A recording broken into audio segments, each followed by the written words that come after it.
This week was my 33rd birthday, so this is all the things I know at 33 I wish I knew at 20. And this video is sponsored by the Day Fox Club.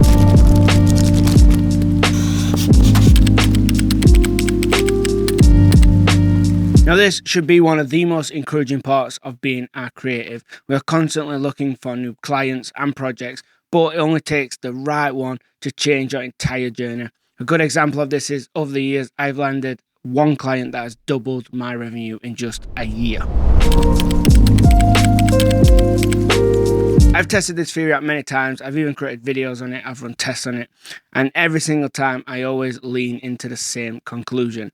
Expensive lenses over expensive cameras. If you are on the shelf about where to upgrade next to add more quality production, tools to tell stories, you should always choose lens over camera.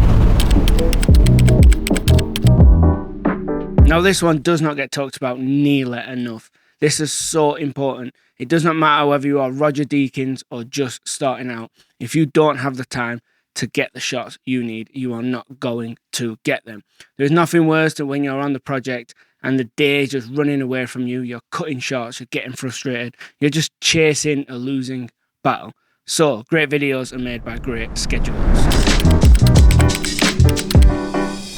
Now this is something I say all the time and people always seem to question it. I am telling you to delete footage, which seems a bit crazy.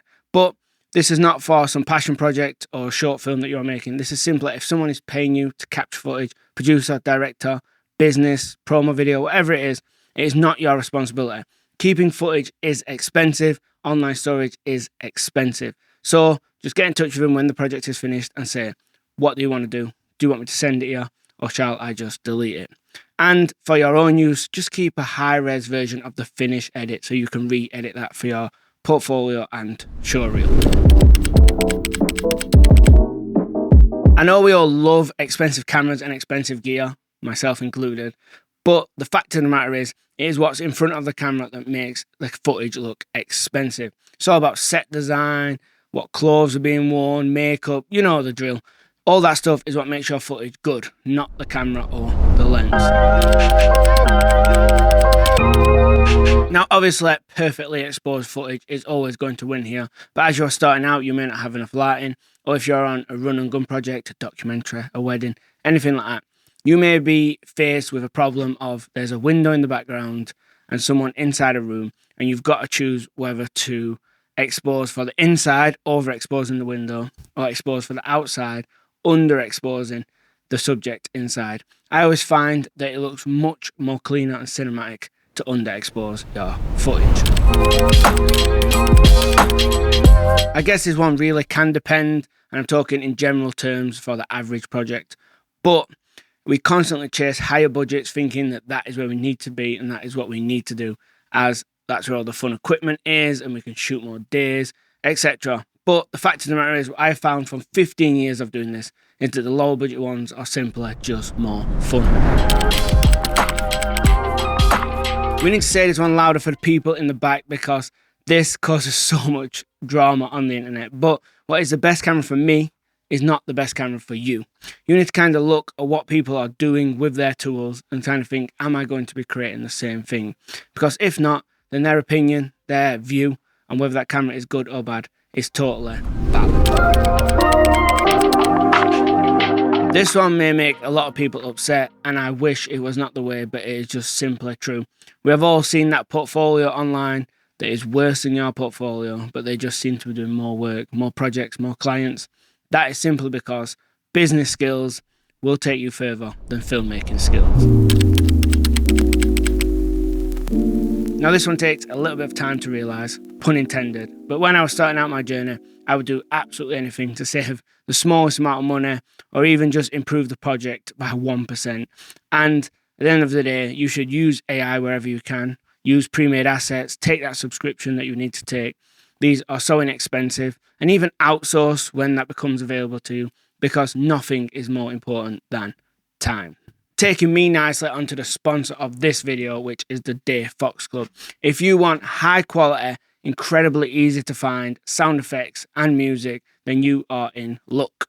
No matter what kind of video creator you are, audio is going to be 50% of everything you do. And the Day Fox Club is all about making it extremely easy for you to find the right music or sound effects for your project, allowing you to spend more time editing and less time searching.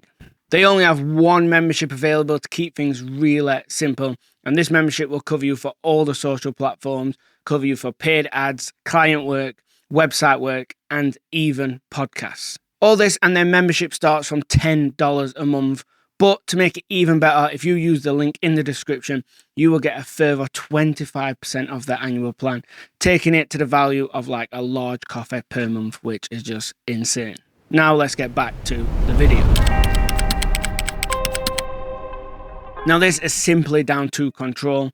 There is some amazing looking gimbal footage out there, but 9 out of 10 times a tripod shot is going to make your footage look more cinematic or professional.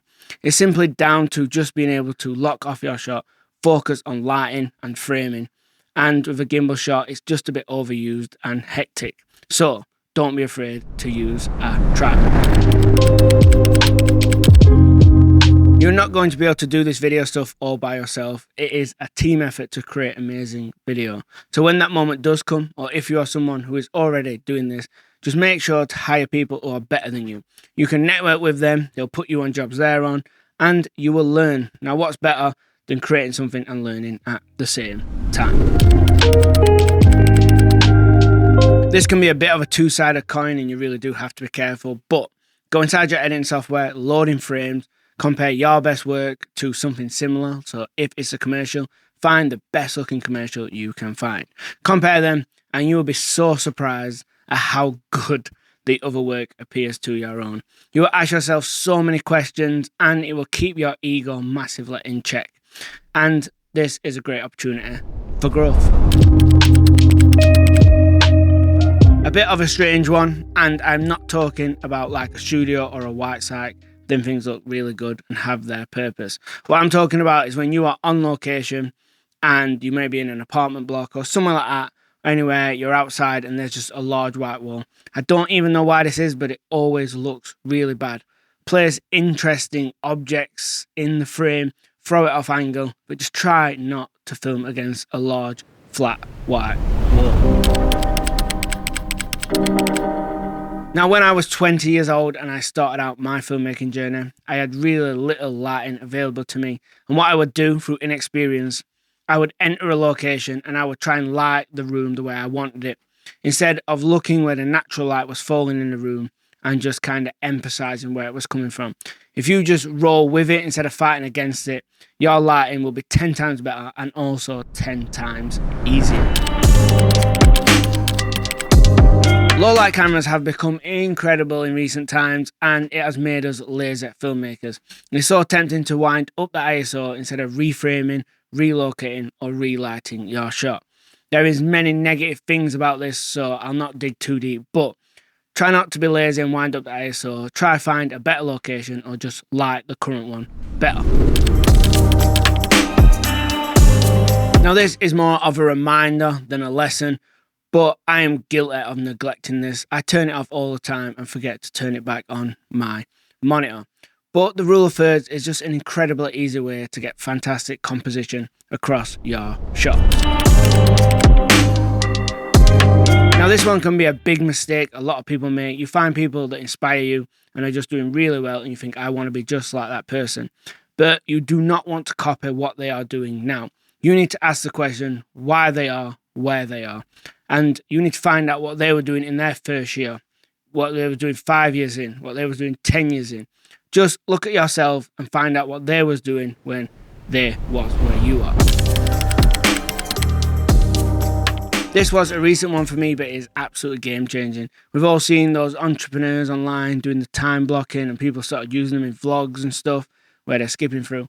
But when you actually start doing this, it allows you to work less and get more done, allowing you to have more free time, but your output is greater. Now, who doesn't want that?